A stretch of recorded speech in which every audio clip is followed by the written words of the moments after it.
আসসালামু আলাইকুম। আমরা আজকে একটা মজার জিনিস দেখব মাইক্রোসফট প্রজেক্টে।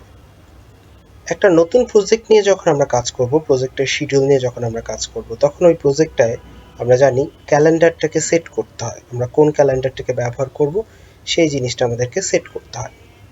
মাইক্রোসফট প্রজেক্টে অলরেডি স্ট্যান্ডার্ড ক্যালেন্ডার থাকে, কিন্তু আমাদের দেশের প্রেক্ষাপটে আমাকে ক্যালেন্ডারটা সেট করতে হচ্ছে।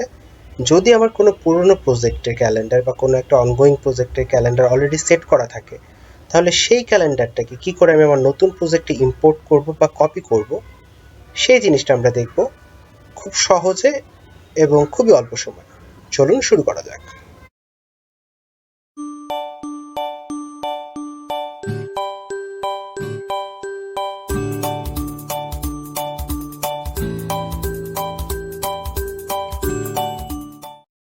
প্রজেক্টে কোনো ক্যালেন্ডারকে ইম্পোর্ট করতে হলে সবার আগে যেটা করতে হবে, যেই প্রজেক্টের ক্যালেন্ডারটাকে আমরা ইম্পোর্ট করব, সেই মাইক্রোসফট প্রজেক্টের যে ফাইলটা আছে সেই ফাইলটাকে আমাদের ওপেন করতে হবে। দেখুন, আমার এখানে দুইটা ফাইল আছে, একটা নিউ প্রজেক্ট, একটা ওল্ড প্রজেক্ট।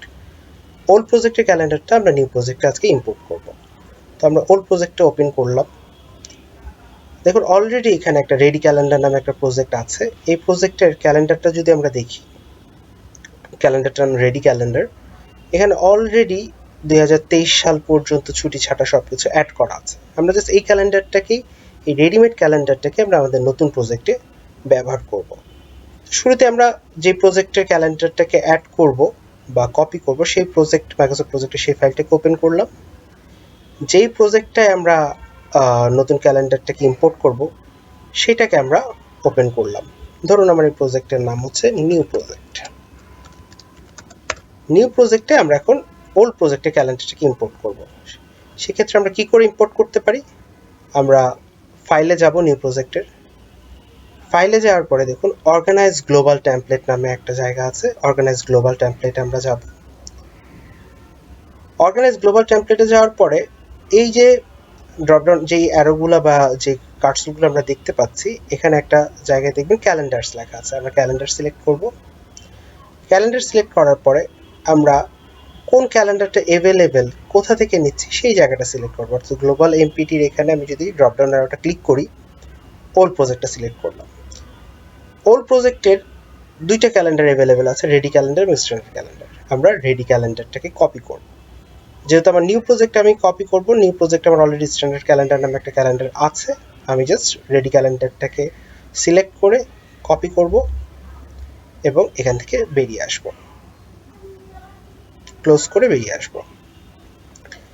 দেখুন, এখন আমার এখানে ক্যালেন্ডারের অ্যাভেলেবিলিটির মধ্যে রেডি ক্যালেন্ডারটা চলে এসেছে।